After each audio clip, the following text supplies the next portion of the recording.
Hi, welcome to Advanced Ballistic Strikes. My name is Neil Franklin, one half of Franklin Spearco, the media company that's bringing you this production. And if you've seen Ballistic Strikes 1 and 2, I'm the guy that got hit. Okay, so this time I'm going to step aside from the camera and we're going to bring some new guys on who you've not seen before, who Val hasn't even met before, when we go through the second series of ballistic striking.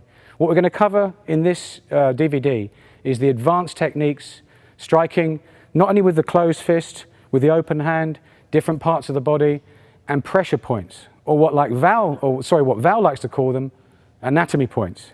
We're at a fantastic venue here today, and it's called Fight Time Fitness here in Sherman, Texas, and it's owned by Michael West. If I could bring Mr. West on. We've got an excellent facility with lots of equipment, so what I'd like to do first of all is look at some traditional striking methods, and I'm going to bring on Tony Melton, who's a professional cage fighter from this gym, trained by Mike here, who's got a 7-0 record in his favour, I must say. So Tony, if you'd like to come on, and I just want to show Tony using traditional boxing, mixed martial arts, call it what you like, striking methods on the bags, which are right behind us here. Yeah, let's bring Tony on. Now, Tony's just going to demonstrate what all of you martial arts guys and fighters know, probably backwards, basic punches, and he's going to start. Open up a bit hard, really hard, give it some.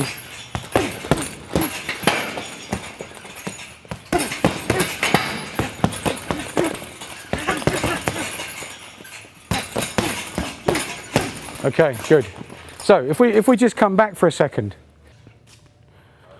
Okay, so you've seen Tony here strike the bag, and what we're going to talk about is just the basics of striking, how you get your body weight behind each punch. You're using the levers of the ankle, the knee, the hip, the waist, the shoulder, bang into the fist, using then the rotational force to throw your hooks, uppercuts, jabs and crosses, all traditional stuff. Now, why ballistic striking? Well, because number one, combat is extremely deadly and dangerous. What we're showing you here today is not necessary, it's not the be and end all of martial arts. It's a concept that you can adapt to any single martial art or striking method that you choose. And it's based on survival, combat survival. Now, in the ring, you have the luxury, we've got the cage up here, we've got the ring behind us. You have the luxury of a one-on-one opponent, you have rules, you have gloves, you know what you're doing. You stand there, you take it. This is why you take a defensive stance, because you know what's coming to you. In the reality of combat, you don't have that luxury. You have maybe a millisecond, if you're lucky, to now put all of your training, which we've just seen on the bag, into action. Bang, bang, bang. Does it work? Of course it works, because we see it every single day. Okay, if you're prepared, if you're a fighter, you have an advantage over a non-fighter, because you're conditioned to take punishment and to give punishment. But ballistic striking is about simply striking from any position. Now, I will tell you, and we know this from the first series, when you see the strikes, your first thought in your mind is, well, I don't believe this. It's too simple. It looks too relaxed. And the guy's obviously going down because he wants to go down. So let me just bring on a new member of the crew here, please. I'd like to introduce Tyler. Tyler is 275 pounds, roughly, I think, offensive lineman. And he's done some martial arts. And as you can see, he is no small guy, okay? Now, he's never met Val before. And this is the best way to start and demonstrate a ballistic strike. I've seen it, I've obviously been there, I've felt it, I've done it, and it hurts. So I just want Val to come on now and just strike Tyler. So what I want you to do, I'm going to prepare you. If you just tense the back and your abdomen here, this is where he's going to hit you. Now I'm going to just warm you up with a few strikes myself, so you get used to feeling. And then we're going to bring Val on, and Val's just going to hit him, okay? And I want you to just watch, number one, the effortlessness in the punch, and number two, the effect. Okay, so Val, if you come on, and we'll bring Val over this side, and he'll strike with his left hand, and I'm going to step out the shot, and we're just going to give him one strike. Steady few. Very good. Okay, I change to that. Very good.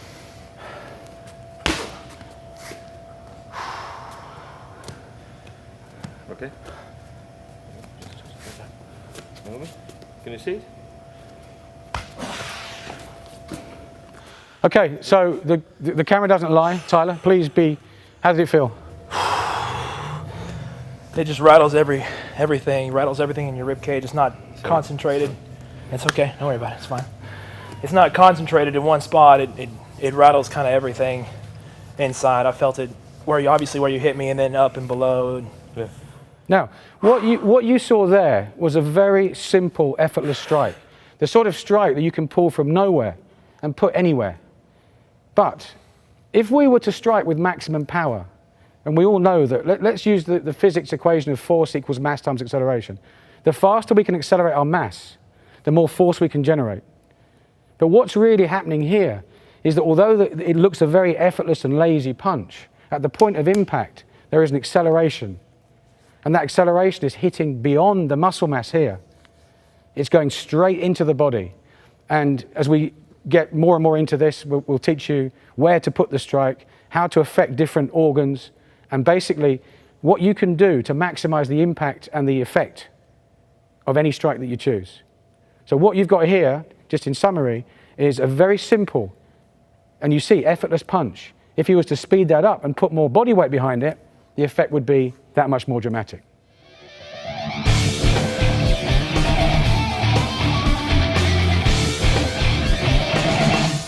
Okay, so now you've seen the strike. Let's just recap for those of you who haven't seen Ballistic Strikes 1 and 2.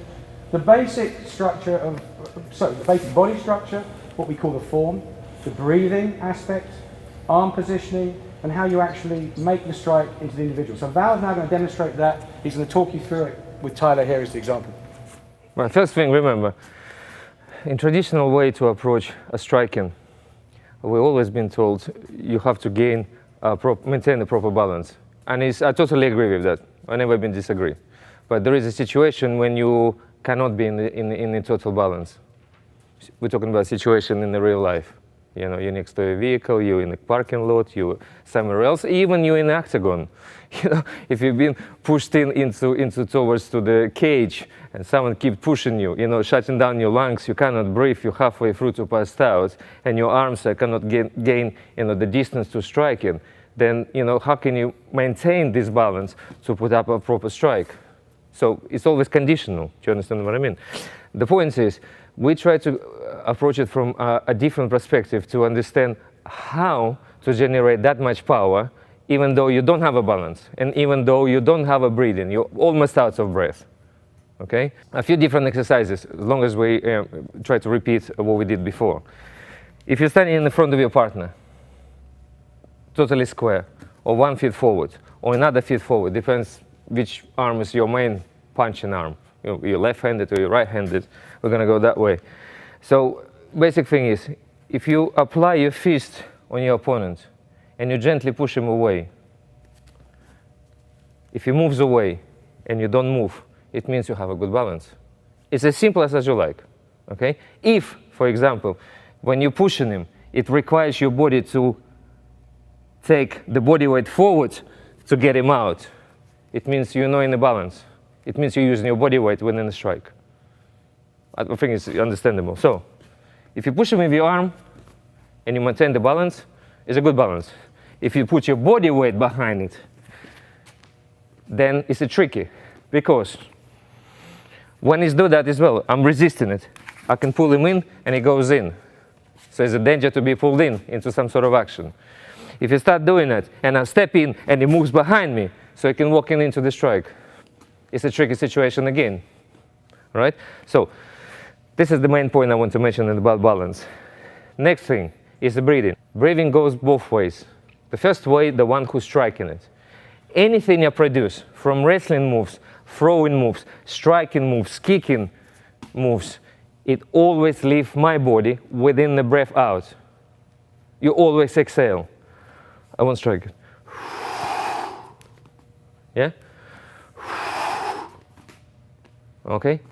But funny enough, it goes an opposite way, exactly the same. When you get a strike as well, you have to exhale. If you get kicked, you have to exhale. Simplicity, simple thing to explain that is, whenever you're breathing in or breathing out, body have certain amount of oxygen within inside. within the lungs, before that place, before the solar plexus, in your lungs. When you inhale, your blood pressure goes up. When you exhale, it slightly goes down. But still, there's a certain amount of pressure exists in your lungs. Your lungs sitting on the top of your heart, almost. So when the strikes goes into your body, and you don't breathe in, breathe out, just hold it. So the pressure goes right across your chest, is hitting your heart, is suppressing your lungs, and they're pushing your solar plexus down, so it starts affecting your internal organs. That depends where the strike goes in. You can strike it in the stomach, and that will affect his heart. You strike it on the side, and it will affect his left lung if it travels through his tension. That's the main point I want to mention about breathing. You strike, you exhale. You've been striked, you exhale too. So that's why when you look at it at professional fighters, if you listen the way they breathe, it's always very, very simple. Yeah, they go. Inhale, step away. Everybody heard that. If you notice it, you're fine. If you didn't notice it, you will notice it now. All right? This is basic repeat of the main bullet points from the first DVD.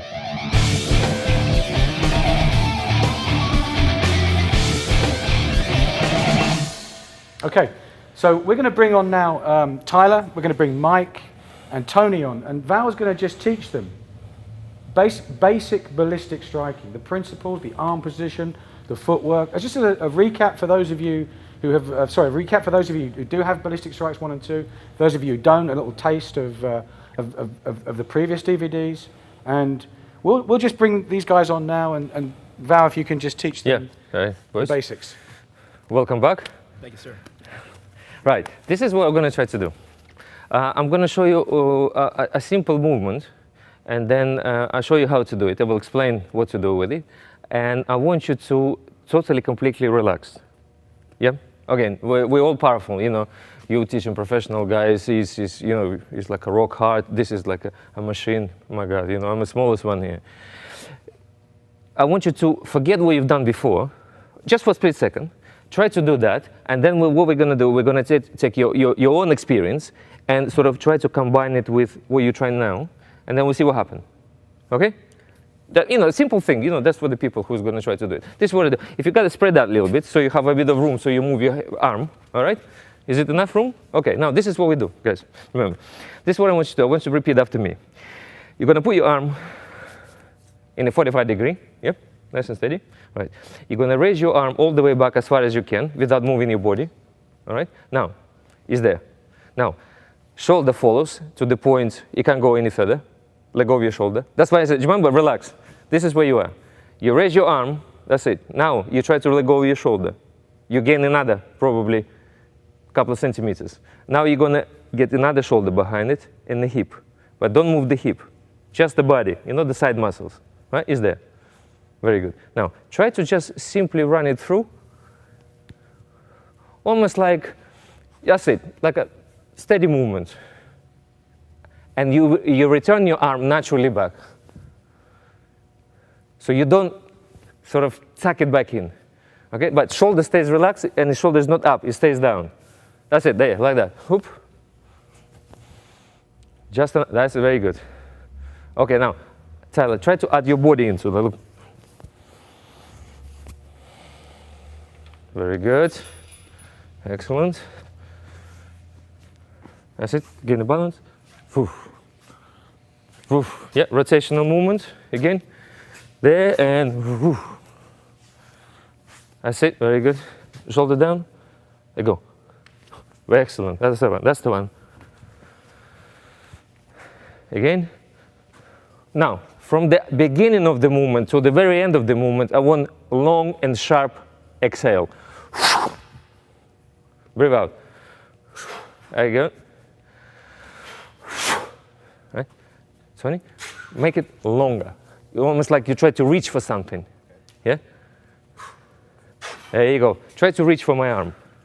Reach it. There you go. Further. But stay in your space. There you go.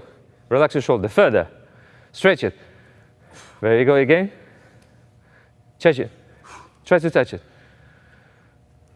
There you go. Now, make it speedy. Fast, fast, fast. Fast. There you go. Go. Look at the body weight behind you. You should keep the truck out of the road. Again. Very excellent. One more. Excellent. What I'm trying to put my stress onto, whatever the guys are going to practice now, this is the structural movement at the beginning. This is the fundamental movement. From big movement, we're going to make it short movement within the same power. So you spend much less than you have to, but the effort is not there anymore, but the impact is much greater than you ever done before. Okay? Now, this is what we do. We're going to get a part together with Mr. Neil, and we're going to ask each one of the guys to strike the way they used to strike. Okay? Let's make it a right hook. Right hook? Yeah. Very good. Go for it. Very good. Excellent. Very good. Now, go for that. Right. Excellent. And down to Mike. Excellent. Very good. Now, what we're trying to achieve now, we're not trying to show it they're not good, we're better. No, we're going to try to add something from us to their skill, and we'll see what happens. Just, a little, a little candy bar. Right? Right, okay. Now, so, do you remember what we did? I want you to raise it back, okay? And just reach, like I said, just reach and run it through it, like it's not there anymore. You bring it back. That's it, yeah. And use your hip to it. Okay. Everybody heard the different sound. I have to put the stress on that again. If you try to practice these strikes, the difference for you to notice is within the sound. Sometimes it's very difficult to judge it, whether you're better or whether you're not better. If the sound is much more deeper, like that's the difference, a slap or the sound goes deep inside. So the sound is deep and low. It means it reached it and it went beyond. That stays on the surface. All right, but let's do it again. And then make it a bit speedy.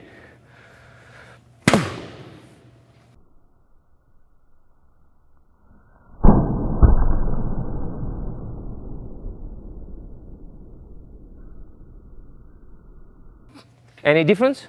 Yeah. How's that feel? That's good. Very good. Again. Very good. Now, when you raise it but all the way, I want you to raise it halfway through. Okay. All right? Don't go all the way. Just go halfway and put a same movement. Remember, movement does not change. Right. Okay. Excellent. Very good. Now, quarter of the way. It literally sits on the front of your shoulder. Right there. Okay. Use everything. I said movement. Very good.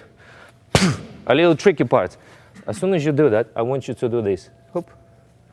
Tuck it down. So body weight, it travels further down rather than stays behind it. Okay, again.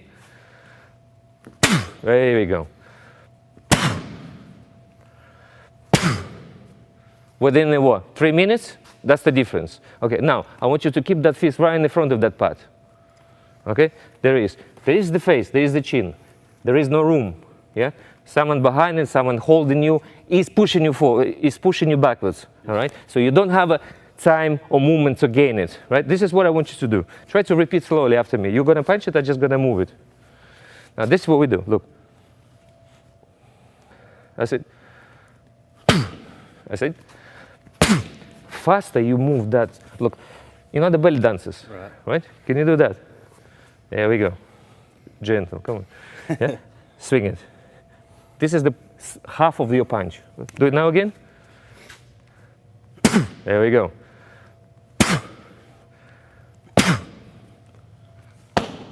It's very good. Okay? This is it. That's all it takes. Few stages, few different exercises. We're going to show you much more than that. But I try to make it simple. Is it any different? Oh, Strength-wise? Yeah, no.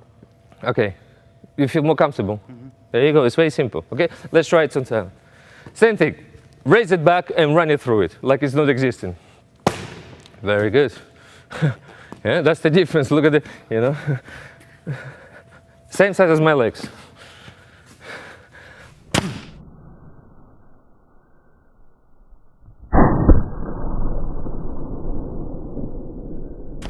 Look at that. There you go. Right? So it's a good thing they're not fighting in the American football. Halfway through. Yeah? Put it halfway, so, yeah? And just go for it again. There we go. Okay, now quarter way through. Just a quarter. That's it. Your arm is there. So that's it. Like that. Yeah? Right there. Yeah. Go for it. Drop your fist. Turn your fist in. There we go. Do you need any more proof? Very good.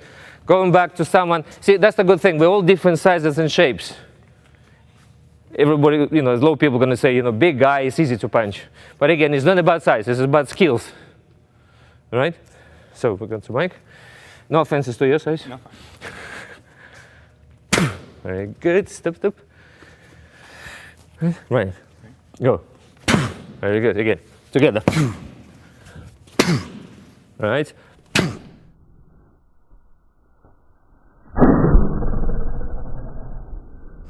Stop. Here. Now, let go. Bravo. Bravissimo. Stop. Stay where you are. You go. Excellent. Now, going back again from the beginning. Next thing. This is what I want you to try to do. I'll do it, you repeat after me. You're not going to move no arm either. Now we're going to move the body. We're going to substitute the right opposite, right? Do you remember what we did? We used the arm, didn't we? Now, this is what we do. We're going to step back. We're going to use no arm whatsoever. Look, arm sits there. Does not change the angle, does not change in anything. We're using the movement.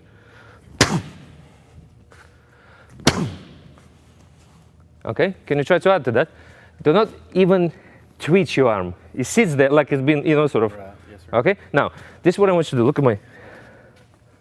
You're almost driving your body forward. Yeah? Okay. Arm is there. Now, step and body. That's it. Okay, go for it. Now we got 120, 130 kilos behind it. How's that? Difference?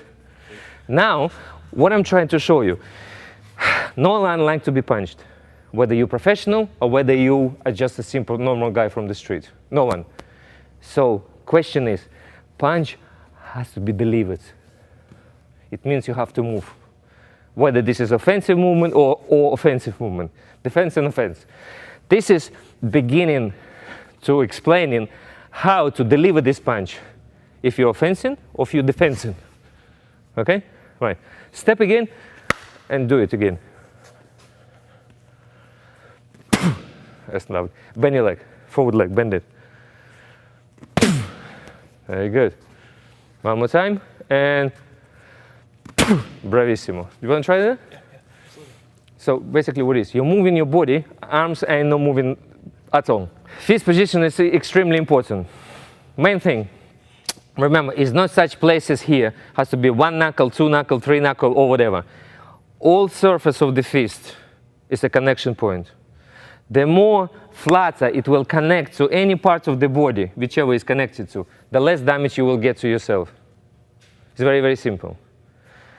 The more pinpointed the strike will connect it to certain surfaces, the more chances you will gain this sort of injury. And especially if you do this for fun or a living, when you have a wrapper and you have a glove and you have some sort of meat part or whatever, as soon as you take them down, you come out on the street, tick, injury. Your arm and the fist, it does not get used to it. All right? So the main point is connect it with whole surface of your punching, punching arm. Okay? Again, some people would like to close their fist, roll their fingers inside. I don't really like that, and I'll explain to you why. As soon as you roll your fingers inside out, for example, I'll show it. Yeah, right there. Roll it in like you normally do. That's it, very good. If you connect it to a very, very hard surface without paddings, very often, if you swing it to somebody, you can connect it with that side of the knuckles. And when it connects it, it will do that to the wrist. It will snap the wrist. Do you understand? So my point is, if you let them down like that, straight, reach it straight, and you put that on the top. So when you strike it, you just strike it by the surface of the skin. There. Even though it's connected to that, it will be connected flat. Right. So that will not put no pressure like that. If you put the pressure on that, see, it bending my wrist. Yes, sir. Right? If you keep it flat, keep it flat. Keep it flat. Whatever much as like to put it, it will not bend the wrist. So injury will not occur. Okay? Very simple trick.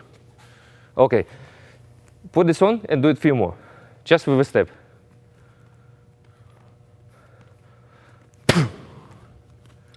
Step, move. Blow it. That's nice. Different? Yeah. How does that feel? I mean, I can tell you personally from the effects of before. I mean, he's a big puncher anyway. But when you add that motion to it, and that, it's almost like a whip, and what happens at the point of impact is not even just going into the pad here, it's going right up and into my shoulder.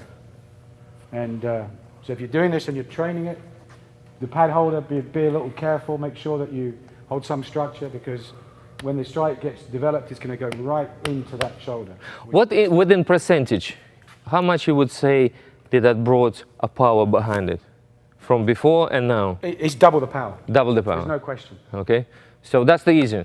You will get that and you see that and you'll try to learn it just for the simple purpose to have better fighting skill. That's all. We don't try to change your style. Right? Try to do it again one more time. That's nice. That's a good connection, huh? Difference? Very good. Okay. All right. Same thing. Keep your arm, step forward, and drive your body weight forward.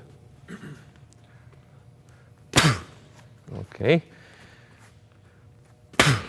There we go. I want you to twist your hip a little bit. Yeah. There we go. Very nice. With him is different story. He's not come from the fighting world, but he's just a normal guy who works whatever he does. Okay. But now and then, like you explained to me before, do people come and try to take advantage of you, even though you look apart? Yeah. Yeah. People who have arms, you know, knives, guns, whatever. So things like that happen. That is a very good chance it will prevent that happening. Actually, Mike, I mean, you're Tony's trainer. You should hold the pad for, you feel it for yourself. Perhaps the full one you should feel. Okay. Try to mix it between the step. So you have 50% of the step, right? You know the step, but arm is still involved. Okay. Try to mix it now. I'll show you how to do it. Look, step. I'm sitting there. Do you see what I mean? If at any point I try to jump ahead of myself, I do apologize. If at any point I come and try to raise it, to strike someone heavily, first thing, I'll get popped. If someone even semi-decent, yes or no? Right. Like professionals, what do you do? Yeah? Anyone try, boom. You give them a little, eye refreshener. Right, here. So your arms are sitting in the front of you, because first of all, you have to defend yourself, wrestle the move, especially in your plan of game. There. Do you know what I mean? Remember, very, very often, for a lot of people who's very traditional, does not seem to be dangerous. That's where you gain a bit more. Do you know what I mean? Right. And someone there is almost like feels like he's gonna go and try to do the tackle or something, yeah? But and then remember, with the chin, all you need is just to glimpse him, and it's all over. No one getting advantage. Once you glimpse him, you're finishing him. Yeah, sit on the top of him and do the whatever. That's all you do.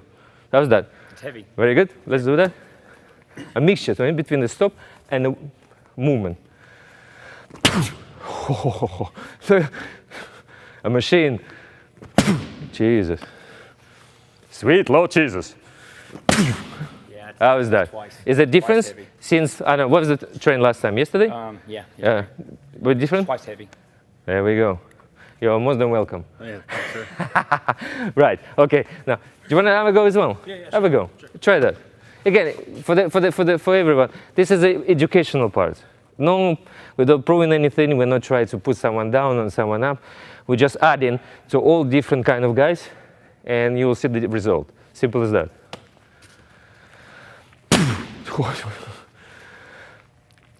There we go. Look at that.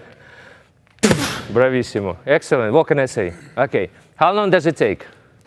With a proper guidance, yeah, and a good explanation why actually we're doing this, we can achieve a lot even today. Okay?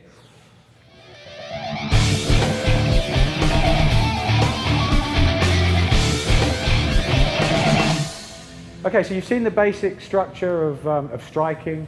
the full strike movement, using the hip, getting the body into the strike, and even shortening it down to, as much as a couple of inches. And now what we're going to talk about is using the whole body as a weapon. We're going to cover the basic strikes with the strikes and the strike points with the closed fist. We're going to use open hands, fingers, elbows, shoulders, knees, head, everything. Then we're going to talk about the placement. We're going to touch into a little bit of the anatomy, about where to strike people. Now, for those of you who are interested in pressure points, what I will say to you is that you can't be over concerned about specific pressure points on the body, because in combat you're not going to be looking for them, or where is it? But there are certain areas and structures that will affect the person when you strike them a lot more than if you were to strike them anywhere. So Val will cover this, and we'll bring Tyler on now and start you with the basic. This way. Yep. The basic structure, body position, hand position on the body, and the basic drills to work around. Okay, going back to where we started. Anytime you're affecting a human muscle tissue, whether this is the big part of the body, big chunk of the muscle, small tiny around the ribs, around the leg, it will start being affected by the pain. If you push it forward, now you feel a bit of comfortable, a bit of pain, you start resisting it. See, even his body goes forward.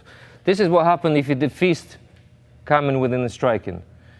This is what I'm doing is I'm slowing down the striking part. It goes in, connecting it, affection, a pain, tension, pain again, further. That's how it works, step by step. So what we're trying to do, we're going to try to find every single small and a big group of muscle within the body and try to push it to the point it will become tense because of the pain, right? Simple as that. So for example, you put it on the solar plexus, slightly below, make sure, there. And you slowly start pushing it forward. As soon as you feel the resistance, listen to it, it's a very, very tricky part. As soon as you feel the resistance, feel the resistance? Yeah? Hup. You go beyond the resistance. Yeah? Yeah. Yeah. There we go. You push in again, there is resistance. As soon as you feel that, you give him a little notch.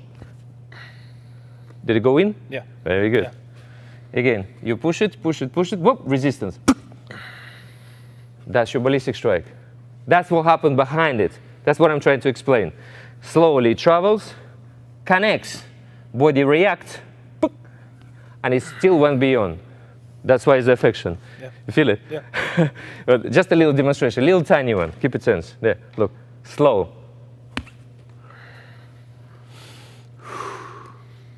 Same effect? Yeah. It happened much, much faster than we can just even imagine it, because we have a so-called thing called self-defense. What it means is, that's where the word self-defense comes from. Our body would like to defend itself. It does not want to die, because we have a surviving instinct. Any pain, anything coming towards to us, body will try to take care of itself, even try to repair it to a certain extent. Depends on the damage. And it happened really, really quick, with a blink of the eye, even quicker than that. That's why we would fail to notice.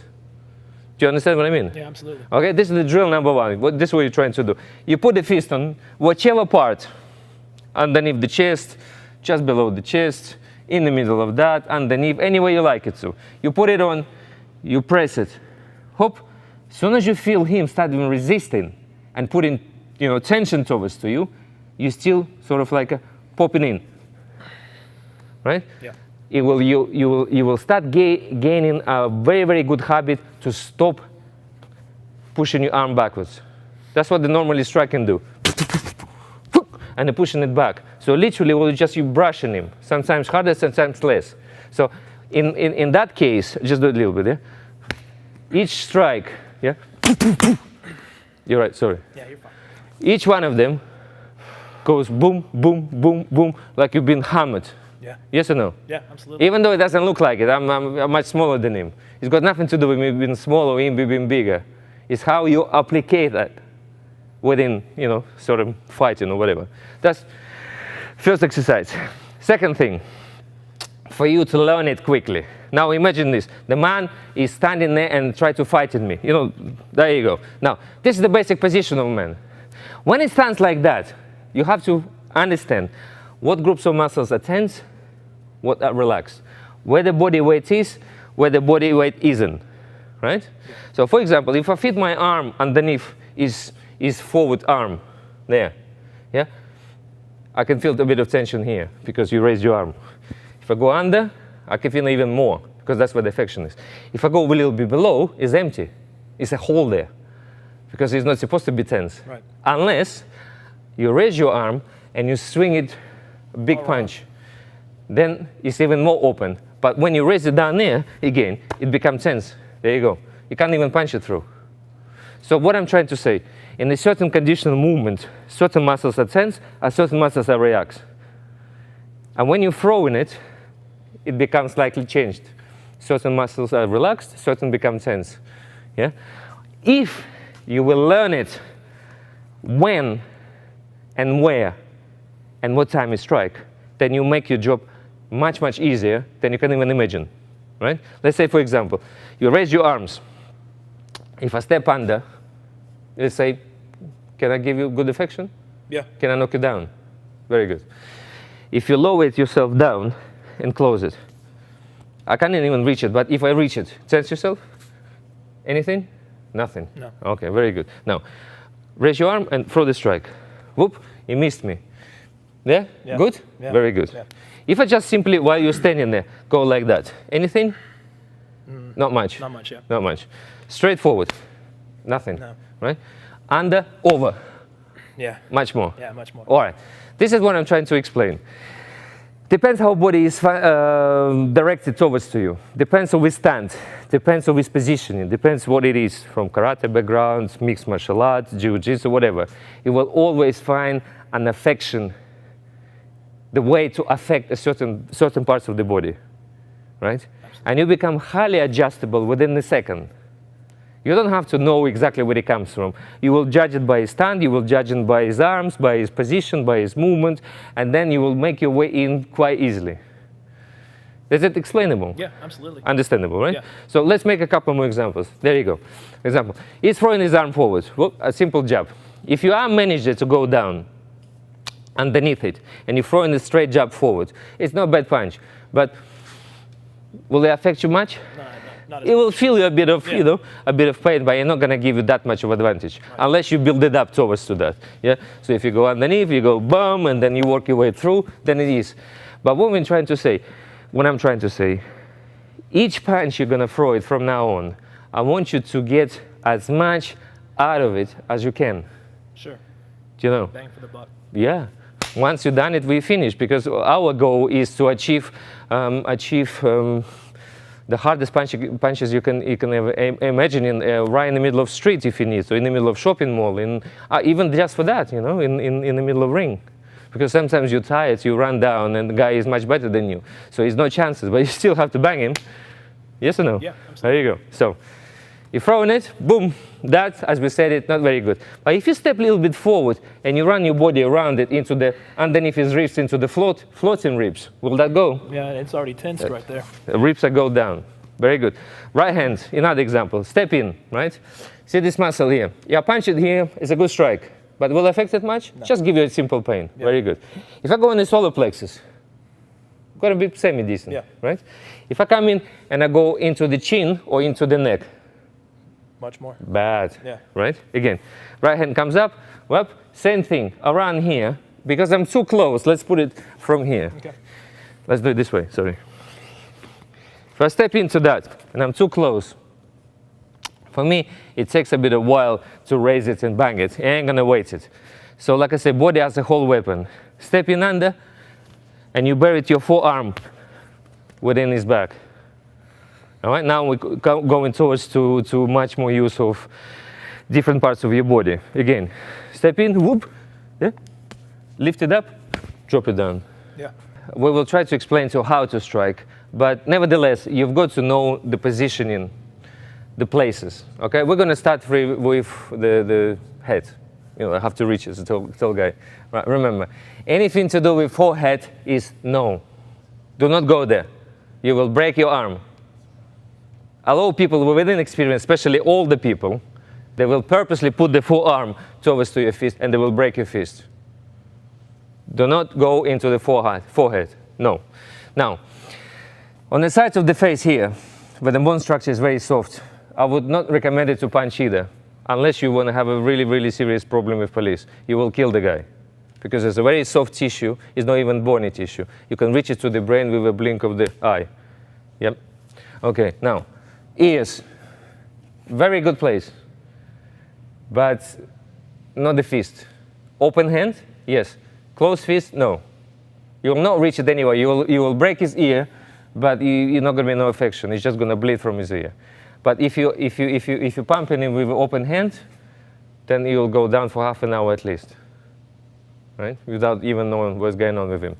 Underneath his ear, if you connect it even with a forward knuckle there, underneath that, why is that? It's a big nerve sensor with a big muscle there, yeah? Yep. If you fit it in there and you push it slightly, see, that's what happened, right there. Straight away you have an affection, okay? Yep. Now, neck. Extremely good area, but 50-50. A very strong possibility you will do the permanent damage, you will have a lot of issues with authorities. But if you try to save your own life, it's yes. So whichever way you fit it into the neck, perfect. In the middle of that, only in an extremely way to self-defense yourself, when his life in a serious threat. It's a weapon on the scene and you already maybe injured and you're already passing out. Only then you have a, not my permission, nothing to do with my permission. You can strike it there because it's deadly, okay? Going back to that. Back of the head, another very dangerous area. Anything, even a slap, terrible. So unless you really have to do it, don't do it. But if you do, then you're welcome. Because it's very, very gentle. You can snap his neck like that, like a chicken.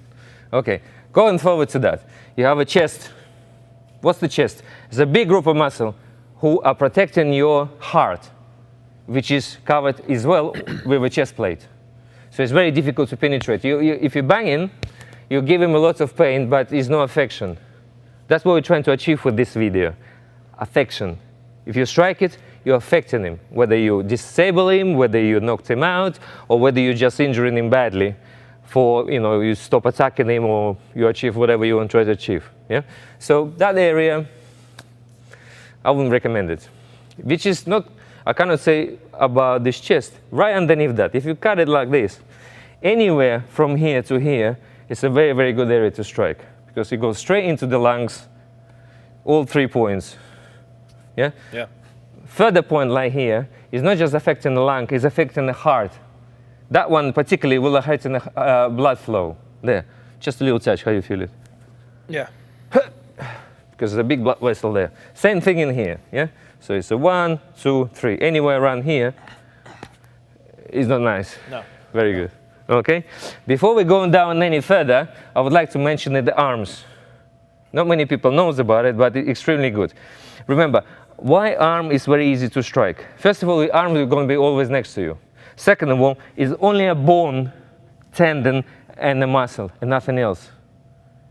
If you do strike it, it hurts. It does a big, big time. So when the people do strike it, very slow. You can always meet him, either in the forearm, yeah? Yeah. Underneath the forearm, if you're not sure, you don't want to break a distance. Sure. Whatever strikes are coming, you don't want to fight anymore afterwards, no. Right? One of the best ones you can have is, sorry. I'm good. When it goes into the forearm, it's almost like it goes halfway inside out, almost like a snatch. Or, even better, if you would like to stop this before it even starts it, there we go. Biceps. That part, this part we really like, the one, the only.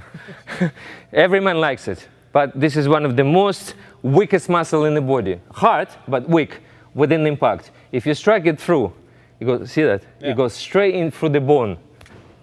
Ah. Yeah. Yeah? Yeah. So if you're a newcomer and would like to come out and test your skills, I won't recommend it. But if you will, without even listening to my concern, that's the thing. It's the arms, yeah? Yeah. Right? And then you have an open space and you can enjoy it, the skills and whatever. Yeah. Okay, now, going back to solar plexus. Everybody knows about it. It's a very nice place. It's not damaging. It's very good affection. You strike it and people go down because it's affecting the sternum right inside in there.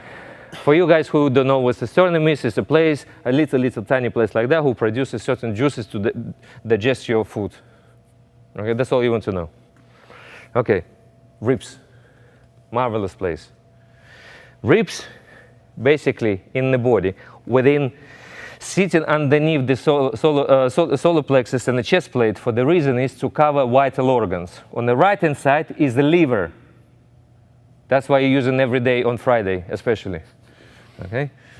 On the left hand side is a spleen, place which is clean your blood, and put it antibiotics within. Okay. Now, if you strike it in the ribs, any side from here to back there, low of pain, it'll go down. On the side, you'll definitely break it.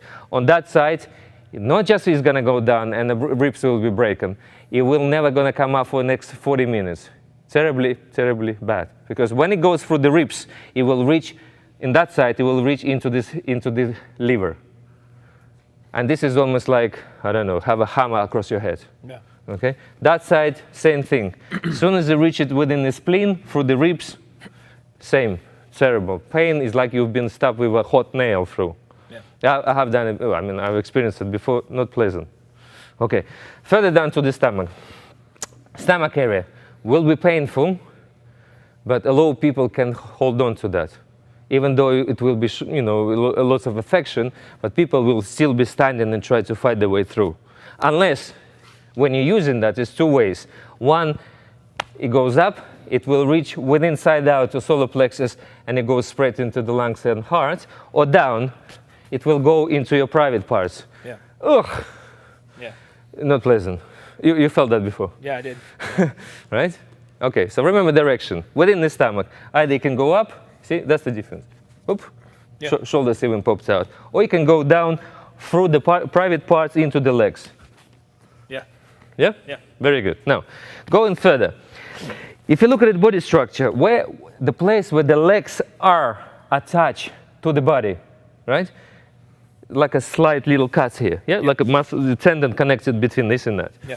Anywhere you put that in anybody, it's very, very, you know, very uncomfortable feelings. Anywhere you put around here, you know, you don't feel right. Yeah. So this is a very nice place to strike it, whether you're kicking it, kneeing it, yeah, or you're striking it through. It's a nice place, especially when people do try to sort of kick you or something, you know, and you move away. It's nice to strike it. It will give you good affection. First of all, he's not going to kick you anymore. Second of all, he'll be limping for a while. Yeah. All right. Further down, can I just show you a leg a bit? Yeah, sure. Very strong quads. Within the quads, if you look at it halfway right through there, in the middle, if you put your finger and push it, you feel that? Yeah. Right? That's the place to strike. A very nice place, very effective. On the side that, not directly in the middle, 3/4 down there. That's where the nerve, big nerve running through to the leg. Yeah. See it? It's like a little hole. Right? Yeah. Another best place to run it. Or inside the quads, right here. Yeah. Not halfway, probably just about 3/4, a little bit less. There. And only good thing about it, because it's the biggest blood vessels within the body. If you strike it here, you will disrupt the blood flow, and then the blood pressure will start chunking up and down to the point people try to sort of clear their eye to know what's going on. All right? Going further, kneecaps. Everybody knows about kneecaps. Directly down, if you strike it within his body weight, you will snap it. Sidewise, as a kicking, you know, like a Muay Thai sort of type kicking, lower down. If you kick it, you will get his cartilage down. Inside out as well, same thing.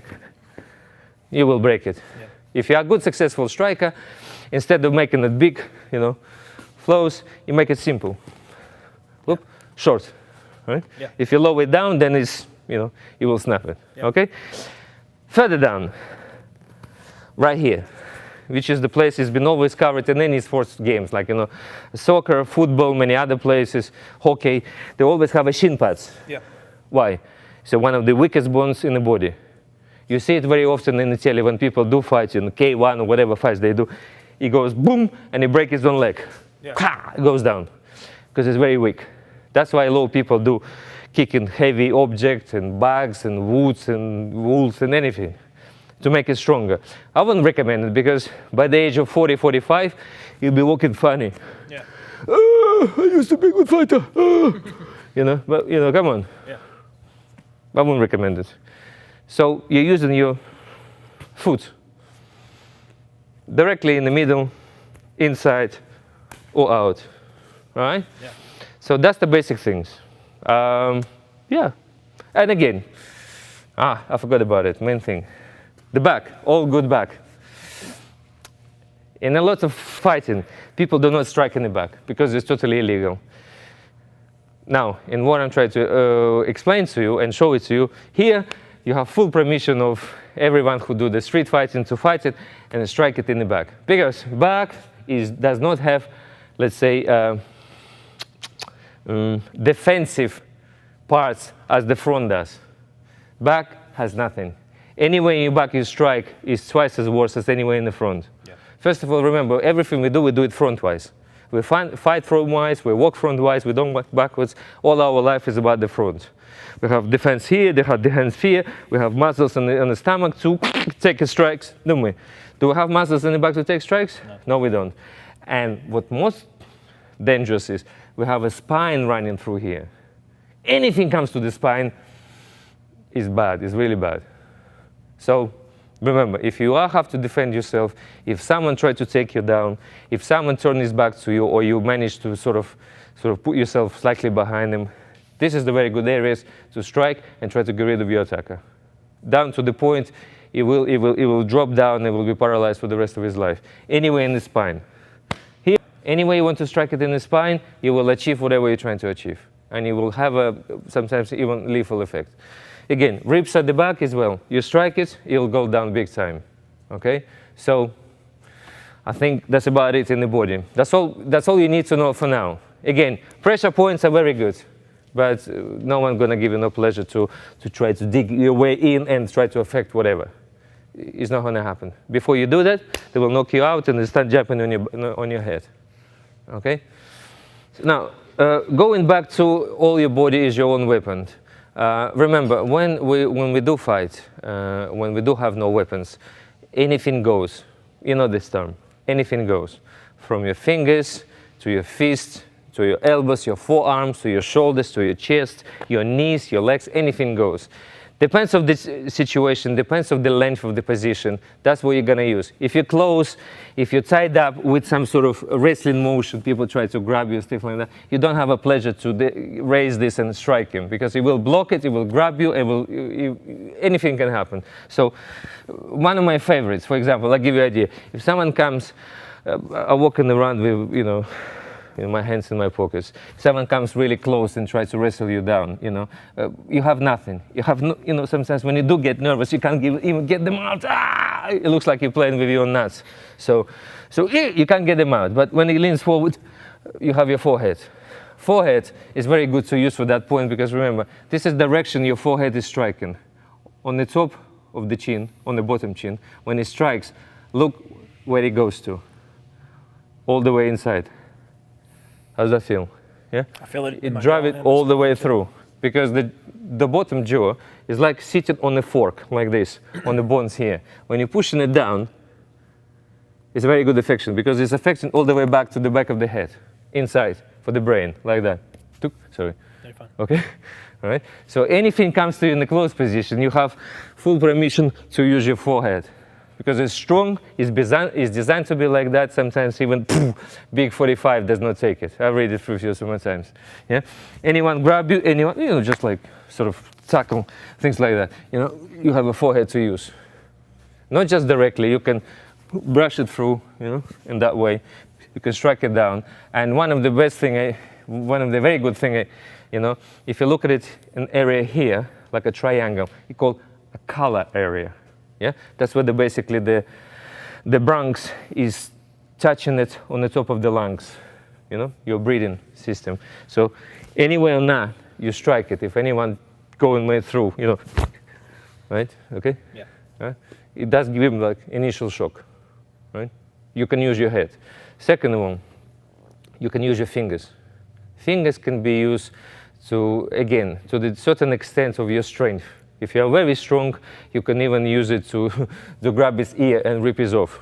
If you are not very strong and big guy, if you, sort of medium size, small size, or female, you don't have a pleasure to have a big forearms to grab it and rip his skin off, right? So you can use it for his eyes, you can use it underneath his ears, you can use it underneath his nose, yeah?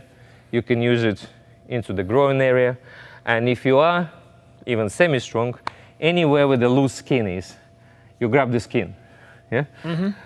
Sorry. That was fine. Yeah, the loose skin is a very, very good thing. Remember, the biggest and most sensitive organ within our body is the skin.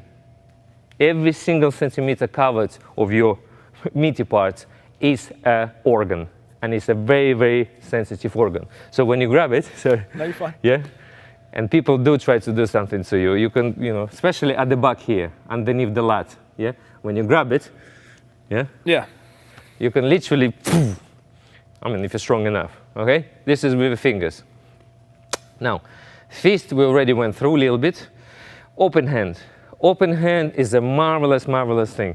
Why? Because, remember, psychologically, for us to strike, it takes a certain conditional movement, a certain idea. For example, you close your fist, you become slightly tense, you raise it, and you aim it and you strike it. With the open hand, you don't need to do that, because the actual thing of closing fist and aim it is already not there anymore. All you need is just a slap, like females.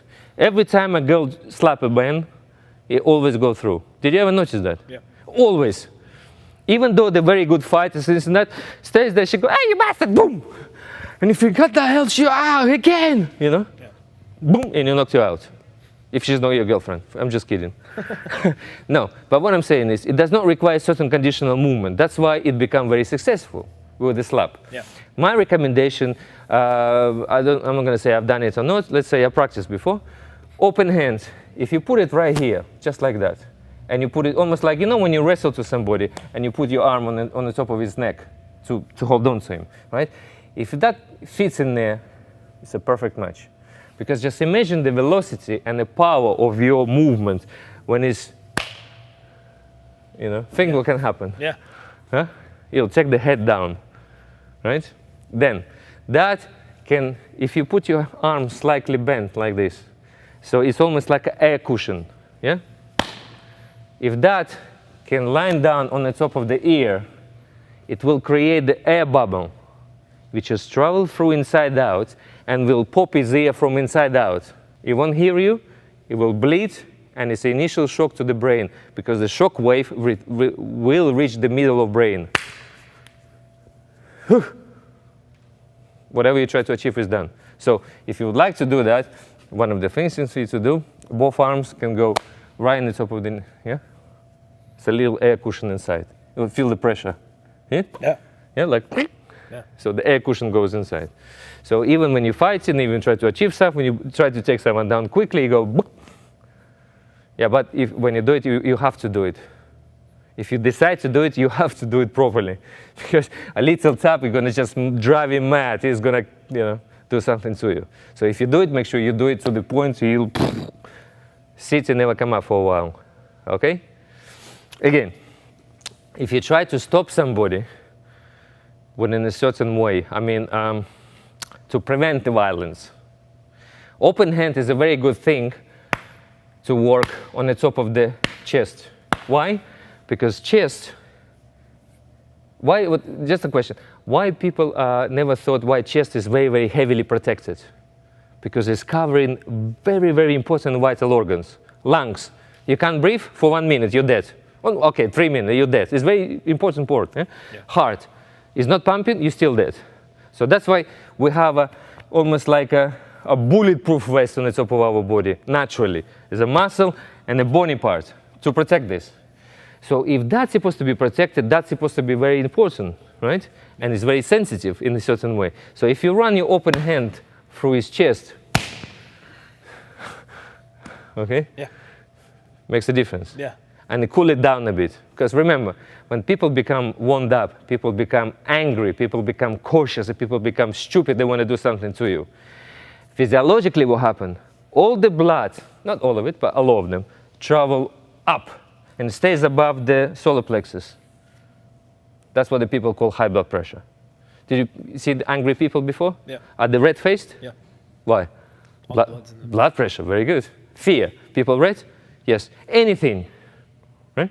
That's why it's very easy to spot the fighter. When it comes down, if it's red, it's really, really worrying. When a guy comes down white, as you like, he's even worrying even more, because all the blood in his limbs, and he's like that, because his brain is not functioning.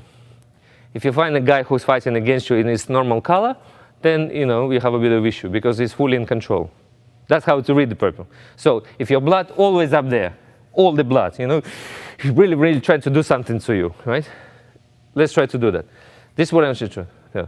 You want to breathe like me. Go on, breathe. Go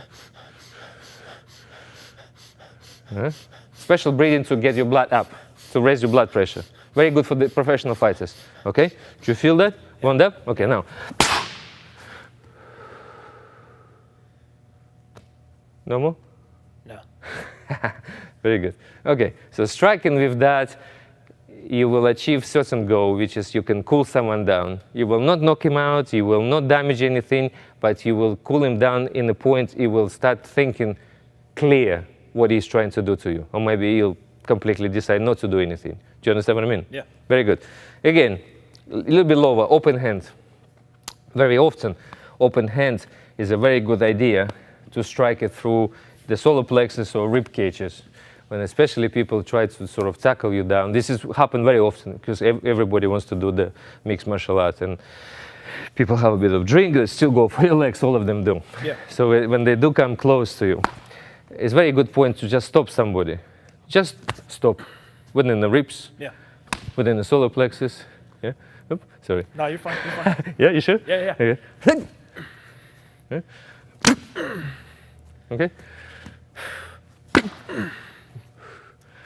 Okay. Effective? Yeah. Very good. Yeah. All right? So that can be used. All right? Again, more slaps into that area. Very good slap. Excellent slap. But if you decide to do it, you have to do it to the point it's completely out. Why? People don't like, a man don't like to be struck in this area. I don't like it. Do you like it? No. It would drive you mad. Yeah. You become stupid. Mm-hmm. Yeah. Yeah. Because we like this part to be approached gently, not roughly, right? So Absolutely. if you whack it like that, you better be doing it good, because you're gonna go mental, right? Okay, now, we did the arms, we did the open hands, elbows. Elbow is a funny thing. Anyway you strike it within your open body part, you will, very good chance you will chip it, you will have an issue for many, many months or even though years ahead of you. When I do it with my meaty parts of the forearm, just there, yeah? And the movement is almost like a whip movement, yeah? It's not short, I mean, it can be short, but it's not sort of reversibly limited like, in traditional sort of martial arts, like, it's relaxed from the shoulder point, there. That's how it goes slowly, yeah, there. Oop. Literally almost like a brush. It goes in, touches it, and naturally goes back. Yeah, there, boom, there. Maybe it doesn't look hard, but I was like, It's very hard, yeah. Yeah. It's Okay. harder than the short, like more like martial arts elbows that you see thrown. Yeah. Extremely good part, especially if people on the top of you. Yeah. They try to get your neck, they try to do, take you down on anything, because sometimes it's often we struggle, we don't know anything about it. You punching him, no affection. He's a strong man, yeah? So you kick his arms out, and the ribs, actually very effective. It's very good movement. Let's do it again, slowly, yeah? You lift it up whichever way. You push it away, you lift it up, and you draw it through his rib cage. Again, slow. Whoop. Okay? So you can use that. Reverse elbow. Anything when people do come to you, when people do try to take an advantage from behind, yeah, you've got to know how to strike it backwards. Again, if you just simply try to pump it, like in the movies, it's not going to work unless you're going to use full motional direction. What it means is you have to find a bit of movement. Yeah? You have to find a bit of movement there. Yeah? Break it. Boom, boom. Okay? So even on the top of that, it will still make a sense. Yeah. Especially if someone tackle you down, you know, like a typical wrestling move. You have an elbow, you can drive it through his spine, on the back of his neck, yeah, or drive it through his muscle tissue. Okay? I think it's more than enough for now. And then we have knees. Knees are very good. Why? I don't like when people jumping around with knees because I mean, a semi-decent wrestling guy, he'll take you down, you're not going to jump again, he's going to finish you. Knees are very good for semi and a close position. When you're almost close to the guy or when you're very close to the guy. Why? Because like I said to you before, do you remember quads? Direct hit straight, yeah? On the side or inside there. Yeah? That's the difference. Just a little tighter more. Yeah. Difference? Yeah. Feel it? Yeah. Yeah. Or inside out. Effective? Yeah, absolutely. Very good. Hamstring. Oh, sorry, not hamstring. Shin. Within the quads. Extremely good if you know how to do it. It's almost like this ballistic directioning. When you kicking it, it does not simply run it through. It's almost like knocking it inside out there. Does it make sense? Yeah. Almost like a semi-brush. Yeah.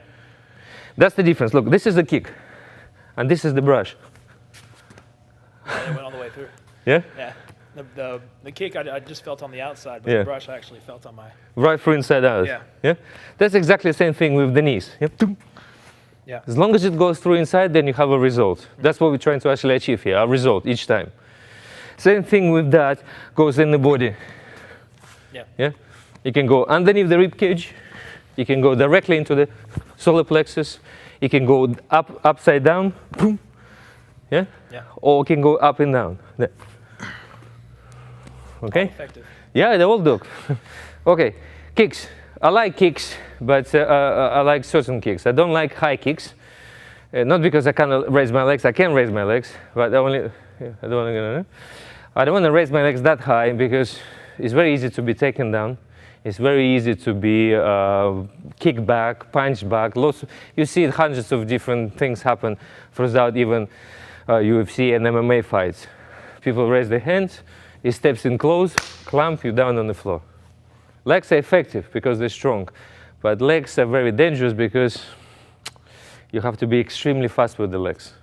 And generally speaking, your arms are faster than your legs because we always put the most stress to the certain parts of the body. Because the wrestling condition with modern martial arts, a lot of them wrestle, legs become less effective than they used to be. Because what the people are trying to do, they try to break the distance quicker to you. And then by the time you're on the floor and he's sitting on the top of you and taking your teeth inside, putting it in your mouth, all right? I like the kicks not further than hip level.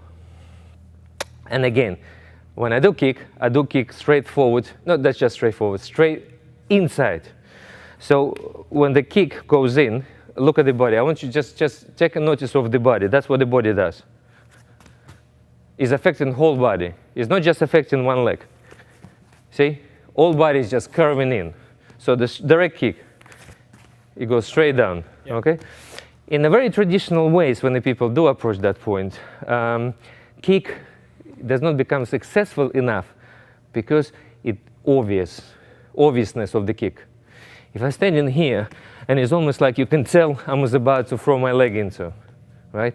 So even though a lot of guys do marvelous kicks on the backs, on the pads, on the kicking shields, when it comes down to actual business, you can hardly see any knockouts, or you can hardly see any injury occur because of that. Because, you know, I mean, ain't no fools anymore around here, anywhere. You know, more or less you can tell what's about to happen. The speed of the situation, that's the difference. But, you know, the reading of situation ain't that bad. Do you know what I mean? So if you hide the action of yours, you will achieve your goal much more quicker than if you try to sort of become faster and 3 times stronger than your opponent. If you're equal to your opponent, then it's questionable who's going to win. What happens if he's better than you? Then it's an issue. You know, if I don't know how to fight, I see someone like that's approaching me and he tries to do something nasty to me, then I don't have weapon on me. That, you know, I give up everything. I try to, you know, whatever I have in my pockets. Yeah. Even though it's not guaranteed, he's not going to do anything to me. Yes or no? Yeah. So then it has to come up a skill. For example, this is the difference. That's what I'm going to show you. I'm going to show you obvious kick, not kick, just touch, yeah. And then less obvious. And you tell me is any difference. Yeah. So. See it? Yeah. Very good. Saw it, but when it's too late. Yeah, yeah. Yes or no? Yeah. So that's my point. Hide your actions. I will try to help you and explain to you how to hide your actions to achieve something you were looking for. If you're obvious, yeah, nowhere near you're gonna go. So just become less obvious. Get certain things. Sorry. So, you okay? Yeah. Yeah, that's what I mean. Less obvious, more successful. Yeah. And again, kicking is a good thing, you know, like I mentioned it before. Quads, direct, yeah, side, inside, excellent. Tendons connecting leg to the body, yeah. Very good. Underneath the rib cages. I want to just touch. Yeah, yeah. There, sidewise. Hidden kicks. He's fighting to you. You step away, boom. Because it's not seen. You can be good, you can be not good, but when you become not obvious, you become extremely good. Because people don't know how to read your actions. No idea. Yeah. Yeah? If they're not seeing you, if they not see the way you're fighting, they never study your style, then it's, they're cautious. So you do almost like what they do, everybody else. Boom. But you do it to a different standard, and you win. Make sense? Yeah. So. Thank you. Hi, I'm Jack Spirko, the other half of Franklin Spirko Media and one of the producers and the director of Ballistic Striking with Val Riazanov and the Ballistic Combat System.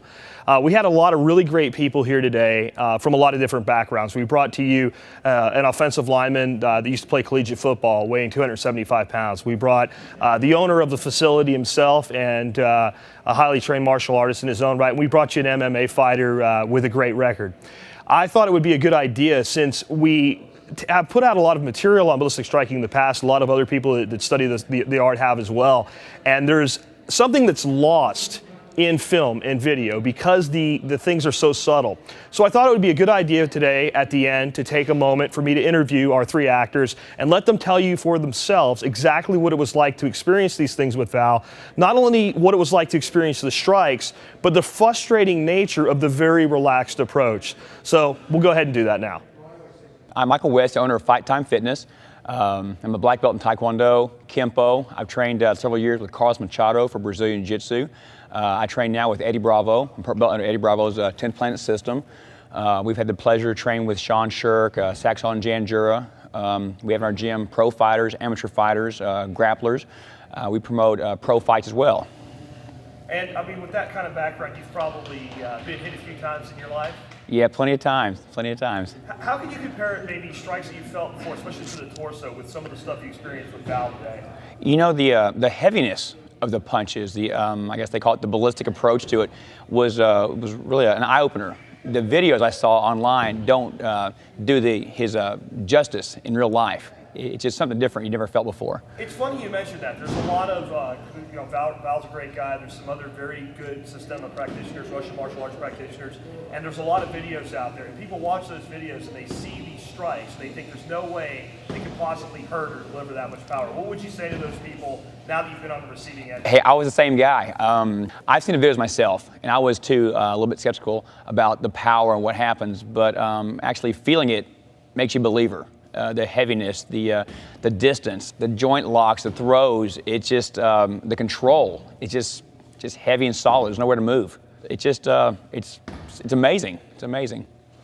And when we were in between scenes and we were taking some breaks, you said that you were kind of getting frustrated when you were grappling with Val because of the way there's no rhythm to respond to. And how would you describe that experience? Right. With fighting, there's angle, there's movement, there's timing issues, there's setups and cues you work off of. He doesn't give you anything. It's almost like a natural awkwardness to his techniques. There is no feigning. It's just different. It's a whole different approach. I didn't know what to do to him. Would you say it's a little bit intimidating at some point? Oh, it's very intimidating. Taking him down, I wasn't sure when to go. He doesn't give you the typical angles you want to work from. So, Tyler, after working with Val today, can you describe, first of all, for us what it's like to be hit, in the solar plexus with a ballistic strike? Okay, well, apart from like just a traditional strike, whether it be like, with martial arts or like a blunt force, like sports-related strike, it's really concentrated in that one area, whereas when Val delivered like the ballistic strike to the solar plexus or chest or like lower abdomen, it transferred in whatever direction he was driving through. So if he delivered a shot to my solar plexus, it transferred into my abdomen, and I felt kind of almost like a vibrate or rattle inside. It stunned everything, as opposed to just impacting on the surface. And you're a big guy. You've been hit a lot of times, but would you say that when you get hit with these strikes, it's more than just the pain, it actually causes you to think twice before your next move? Yeah, I noticed myself whenever, he was showing me things, almost flinching before he even delivered a strike, just because the first one or two times that he's showing you a maneuver or a strike, it rattles, your frame of mind. And so you don't really know what to do next. You kind of try to find yourself trying to anticipate where it's going to come from and kind of getting off kilter a little bit. And you've been involved with some sports, Muay Thai and football, where there's kind of a rhythm, and Val kind of seems it doesn't have a rhythm. He's very relaxed. Is that frustrating when you're trying to grapple with him, or? Yeah, especially in football, where they pound into your head one particular way to move and one particular way to deal with a threat or an obstacle in your way. Whereas if that threat is just bouncing around all over the place, you really don't have, any time to think about where to anticipate it coming from, what to do next. And before you know it, it seems like he's rapping you on the chin or neck slapping you or kicking you in the leg or the thigh. So I just found it harder to, it almost demoralizes you to a point where you don't really want to, fight anymore. You don't even want to spar anymore. You just kind of want to take a step back. And then when you guys were grappling around on the ground, you probably have about a 50-pound advantage over Val with weight, a little bit of height. When you're wrestling him on the ground, you think it's the one place where you have to be tense, and he stays loose. Is that frustrating? Well, you almost get lured into a false sense of security, because when I initially went on the ground with him, I was on a top mount. I had both of his arms pinned down, and you can kind of get into a false sense of security until he kind of wriggles out of it, and you're all the while clenching up, expending all your energy, trying to catch him, trying to maintain a hold on him. And it's like Val described, like trying to hold a wet rag doll, and you really can't maintain any kind of positive grip or influence his direction at all. Really just kind of left completely blowing your steam out, and all the while he has all his energy, because he hasn't really been, using strength as much as he has just body position and movement. And what would you say to the observer that says, well, while he's limp like that, I would be hitting him, or I would be, twisting his neck or doing something like that? I would say in a real world scenario, if it was me and somebody that was 150, 180, 200 pounds, I don't really think there would be that,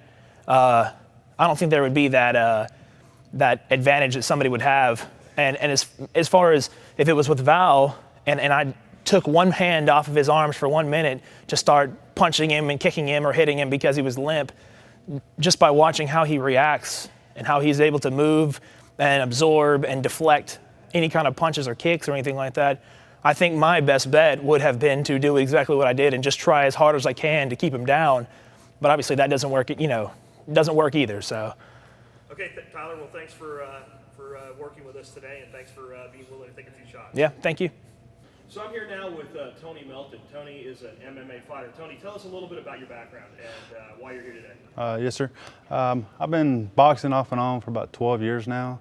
I just started the MMA thing a few years ago. I did the jiu-jitsu and the Muay Thai. I come today to help the guys with the training, to put on the show. You actually compete, right? So you've been competing in MMA recently. How's that going for you? Yes, sir. I'm 7-0 with 5 knockouts or actually 6 knockouts in the MMA game. Basically, what I learned today is I'm already a power puncher. I just learned how to make my punching more powerful than what they were before. I thought I was pretty good at it. And climbing into that octagon, both to train and to compete, you've probably been knocked around quite a bit, hit a lot of it. You've probably taken a lot of really powerful punches from a lot of people. How does any good fighter is going to be a strong puncher? But what's the difference to you in the impact and the way it feels when you're hit with a ballistic strike by Val?